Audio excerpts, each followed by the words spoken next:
दिल्लीच्या जंतर मंतरवर कॉक्रोच जनता पार्टीचं आंदोलन सुरू आहे। याआधी आपण पाहिलं की या ठिकाणी सोनम वांगचुक यांचं अन्नत्याग उपोषण सुरू होतं, पण काल दिल्ली पोलिसांनी त्यांना या ठिकाणावरून उचललं आणि रुग्णालयामध्ये दाखल केलेलं आहे। तर दुसरीकडे अभिजित दिपके याचं मात्र कालपासून अन्नत्याग उपोषण या दिल्लीच्या जंतर मंतर मैदानावर सुरू आहे। आजही विद्यार्थ्यांची मोठी संख्या या आपल्याला आंदोलनस्थळी पाहायला मिळते। काही महाराष्ट्रातील विद्यार्थी आपल्या सोबत आहेत। कुठून आलाय दादा तू? आम्ही नागपूरवरून. मी नागपूरवरून. कधीपासून आलाय? आम्ही काल. काय वाटतं तुला? गेले आता 20 जून पासून अभिजित दिपके याचं आंदोलन सुरू आहे, सोनम वांगचुक यांचं सुद्धा उपोषण सुरू होतं, पण अजूनही सरकारने मागण्या मान्य केलेल्या नाही। सरकार पॉवरच्या मागे एकदम लालची झालेली आहे. त्यांना जनतेची काही चिंता नाही, त्यांना अकाउंटेबिलिटी नाही पाहिजे, त्यांना काम नाही करायचं, त्यांना अकाउंटेबिलिटी नाही राहायचं आहे, त्यांना पेपर लीक नाही थांबायचं आहे, त्यांना काहीच नाही करायचं आहे. तर ते सत्ताच्या मागे फक्त भुके झालेले आहेत आणि ते भूक तोडणं सगळ्यात जास्त आत्ताच्या टायमात जरुरी आहे.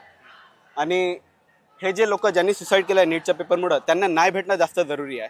आणि प्रोटेस्ट सक्सेसफुल होईल. सोनम सर पण येतील, मला खात्री तर वाटत आहे सध्या तरी. आणि 20 तारखेला आम्ही प्रोटेस्ट खूप जोराशोराने संसदपर्यंत नेऊ. तू एज्युकेशन तुझं चालू आहे का, काय करतो? एज्युकेशनमध्ये इंजिनिअरिंग झालं आहे. सध्या मी MBA साठी ट्राय करत आहे. तुम्ही कुठून आलाय? मी ॲडव्होकेट गुणाजी मोरे. मी पुण्यावरून आलेलो आहे आणि 19 तारखेपासून मी इथंच आहे, ठाण बांधून बसलेलं आहे. आणि आम्ही सगळं म्हणजे आपलं कोऑर्डिनेशन पण आम्ही करतो. त्यामुळे कोऑर्डिनेशनची जबाबदारी आहे. आज असं म्हटलं जाते की अभिजित दिपके आणि या सगळ्यांना आंदोलकांना पोलीस ताब्यात घेतील, तर मग कशी तयारी तुमची? आम्ही पण एकदम अलर्टमध्ये आहोत, कारण आम्हाला ही ती खबर मिळालेली आहे की काहीतरी आज प्लॅन आहे आणि ते होऊ शकतो. म्हणून आम्ही पहाटेपासूनच आम्ही कुठलेही, आता नाही आमचे वेगवेगळे शिफ्ट आहेत, परंतु कोणालाही आता शिफ्ट वाईज काही नाही आहे, सगळेजण आम्ही बी अलर्ट आहेत आणि असं काही घडू देणार नाही.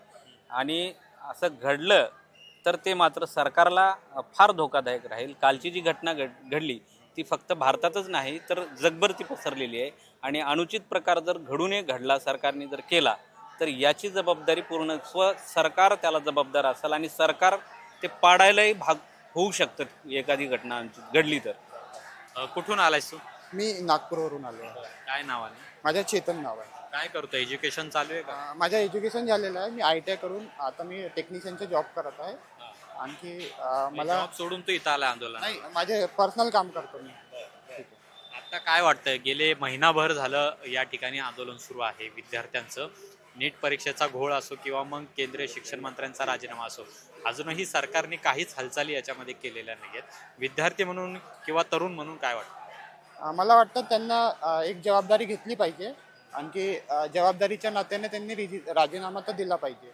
अगर ते राजीनामा नाही देत, याचा अर्थ हे आहे की ते डेमोक्रेसीवर नाही चालत आहे, ते प्रजासत्तावर चालत, म्हणजे ते राजशाहीवर चालत आहे.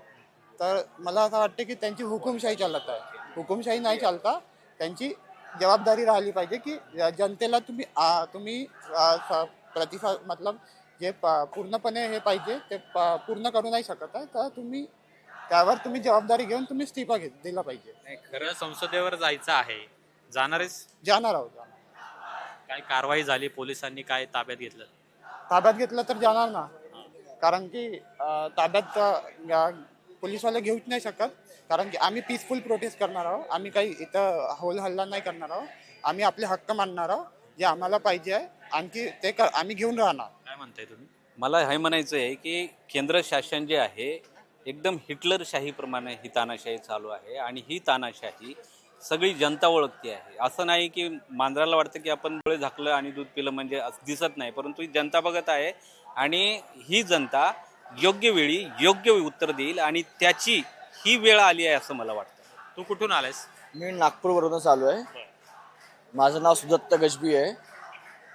आणि मला असं वाटतं की जसं 1 महिन्यापासून आंदोलन चालू आहे इथे जंतर मंतरवर, तर सरकार इतकी निर्दयी झाली आहे की बोलायला पण माझ्याकडे शब्द नाही आहे.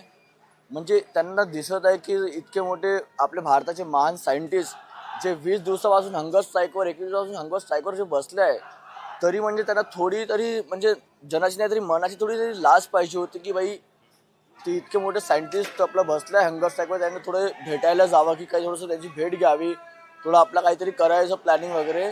तरी म्हणजे काही करत नाही ते लोक. तर यासाठी काही करू शकत नाही आपण. यासाठी त्यांचा राजीनामाच घ्यावा लागेल. आणि आता धर्मेंद्र प्रधानचा राजीनामा घेऊन न चालणार, तर आता डायरेक्ट प्रधानमंत्रीचा राजीनामा घेऊन चालेल. कारण इफ जर धर्मेंद्र प्रधानचा राजीनामा घेतला तर त्याच्याशिवाय त्याच्या व्यतिरिक्त आणखी कोणता दुसरा येईल आणि तो पण तेच कामं करणार आहे. त्यामुळे आता डायरेक्ट प्रधानमंत्रीचा राजीनामा घ्यावा लागेल असं मला वाटतंय. या प्रतिक्रिया विद्यार्थ्यांच्या आहेत. उद्या संसदेवर जाण्यावर सुद्धा हे सगळे विद्यार्थी ठाम आहेत आणि गेल्या महिनाभरापासून सुरू असलेलं हे आंदोलन आपल्याला पाहतोय की देशभरातून विद्यार्थी आहेत ते सुद्धा आता येऊ लागलेले आहेत. महाराष्ट्रातून सुद्धा मोठ्या संख्येने विद्यार्थी आणि तरुण आहेत ते या आंदोलनाला पाठिंबा देण्यासाठी येत आहेत असं चित्र आजही पाहायला मिळते. कॅमेरामन रोहित वनकटेसह अमोल धर्माधिकारी, LS मराठी, दिल्ली.